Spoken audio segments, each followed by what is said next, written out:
Les systèmes de culture sont des objets mobilisés pour l'enseignement de la transition agroécologique.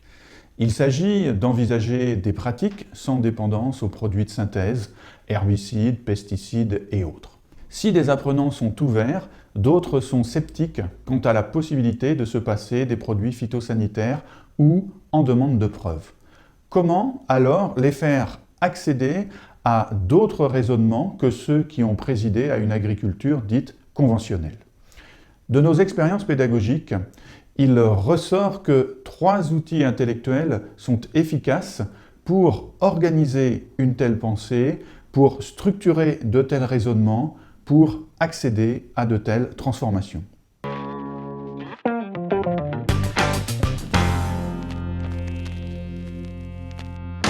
Le premier outil intellectuel que l'on peut mobiliser dans des situations pédagogiques questionnant les pratiques agricoles est la fertilité du sol. Alors comment définir la fertilité du sol? Beaucoup de définitions courent. Il semble que la plus opérationnelle soit celle-ci, aptitude du sol à assurer les fonctions que l'on attend de lui. La fonction la plus évidente est celle de la production. C'est celle qui nous amène couramment à la question du rendement comme gage de fertilité ou pas. D'autres fonctions sont moins évidentes mais tout à fait essentielles, comme celle de transformation et de décomposition, celle d'habitat, celle de filtration et de tampon, celle de stockage. Longtemps écartées, elles reviennent à l'ordre du jour aujourd'hui où l'on parle d'agroécologie dans les systèmes agricoles. L'agronome va observer un certain nombre de paramètres et les évaluer, pensant agir dessus. On les catégorise par facilité, mais on sait très bien que la fertilité est avant tout synergique. On va d'abord trouver des paramètres physiques. Il semble que la porosité soit le paramètre le plus crucial. Influencée par la structure du sol, la porosité va permettre que les propriétés physiques du sol s'expriment, comme la perméabilité, l'aération, la rétention en eau. Et puis on va également trouver des paramètres chimiques, comme l'acidité, la disponibilité en minéraux, et puis encore des paramètres biologiques qui vont interroger la vie du sol.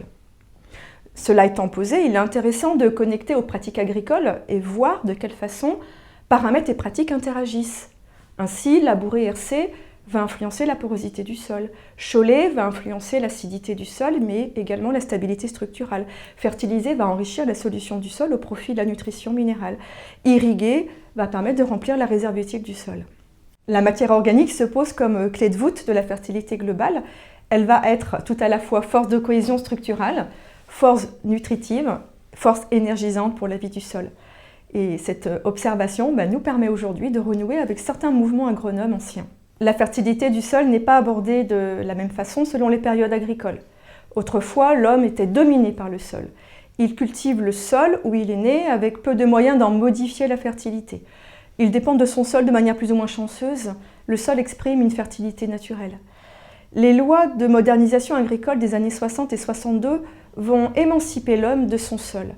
Les artifices techniques comme la motorisation, la chimisation, l'irrigation ou le drainage vont désormais révéler une fertilité artificielle. Les récentes lois d'orientation agricole de 1999, puis très franchement celle de 2014, face à l'évidence de la finitude des ressources et de l'altération des sols, vont réorienter l'approche du sol dans une autre direction. L'agriculteur va modifier son regard sur le sol, il va se le réapproprier en tant que ressource commune et en restaurer, voire stimuler sa fertilité par des procédés écosystémiques.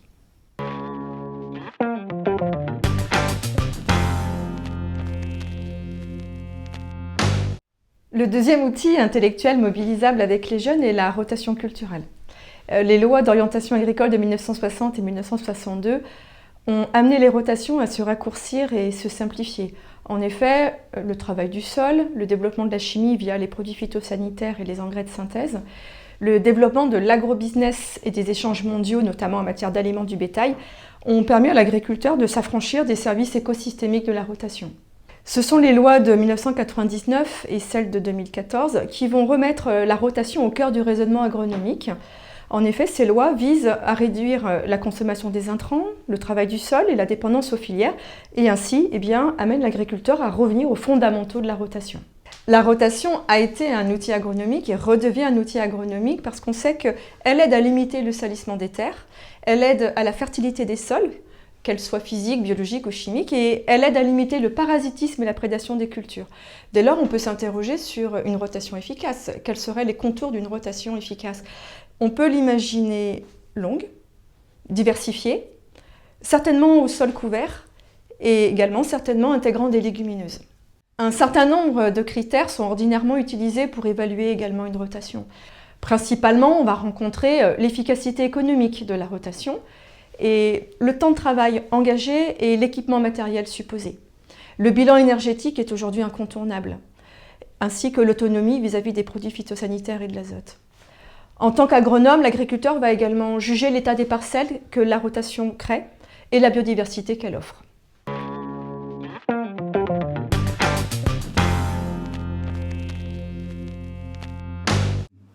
Le troisième outil intellectuel que l'on peut mobiliser pour raisonner les changements a la forme d'un triptyque qui articule les leviers actionnables par un agriculteur. Ces leviers sont de trois natures différentes. On a des leviers d'ordre chimique, d'autres d'ordre mécanique et d'autres issus du vivant. Alors, les leviers chimiques reposent essentiellement sur l'usage d'engrais et de produits phytosanitaires de synthèse. Le levier mécanique engage des techniques variées de travail du sol plus ou moins profond, avec ou sans retournement. Et les leviers issus du vivant sont variés et incluent les légumineuses, la rotation, les luttes biologiques, la mobilisation de la faune et de la flore du sol, par exemple. Sur le terrain, la situation est plus complexe. L'agriculteur va combiner des leviers de différentes natures. Cette combinaison est d'ailleurs raisonnée selon le contexte et les valeurs portées par lui-même. On est bien dans l'idée d'un compromis. Par exemple, l'agriculture biologique va actionner des leviers issus du vivant prioritairement et des moyens issus de la mécanique. Le non-labo va piloter avec les trois leviers. Le non-labour bio va piloter avec les outils mécaniques et les outils issus du vivant. Par ailleurs, on sait également que la chimie a l'avantage d'être simple à mettre en œuvre et efficace, alors que la mécanique et les moyens issus du vivant sont jugés plus complexes à mettre en œuvre, également plus chers, voire même avec des résultats incertains. On est bien dans l'idée d'un compromis. Ces compromis ne sont pas les mêmes selon les époques. Les lois d'orientation agricole de 60 et de 62 vont imposer les leviers mécaniques et chimiques. Les agrosystèmes s'artificialisent pour être productifs. Les lois d'orientation agricole de 1999 et 2014 vont remettre en question la primauté de la chimie et de la mécanisation en force. Émerge aujourd'hui une agriculture du vivant qui s'articule avec de la mécanisation fine pour orienter vers des systèmes productifs et agroécologiques. La chimie est certes toujours présente, mais on voit bien qu'on s'oriente sur du moins chimie, voire sans chimie de synthèse.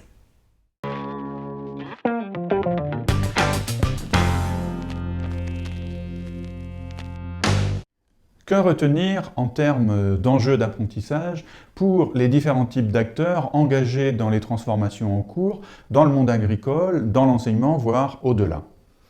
Pour le praticien, l'agriculteur, le conseiller agricole, chez ce qu'on peut appeler entre guillemets le bon professionnel, ces outils sont présents sans la plupart du temps être ainsi formalisés. Ils sont implicites. Ils permettent à ces acteurs de penser, de raisonner et d'agir en situation. Il y a donc là un enjeu en termes de formation. Pour l'élève, l'enjeu est d'accéder à ces raisonnements, à ces connaissances pour agir. Pour l'enseignant, c'est sans doute d'abord d'aller à la rencontre de ces professionnels, de leur faire expliciter leur savoir pratique, puis de les confronter au savoir scientifique pour les traduire en savoir enseignable.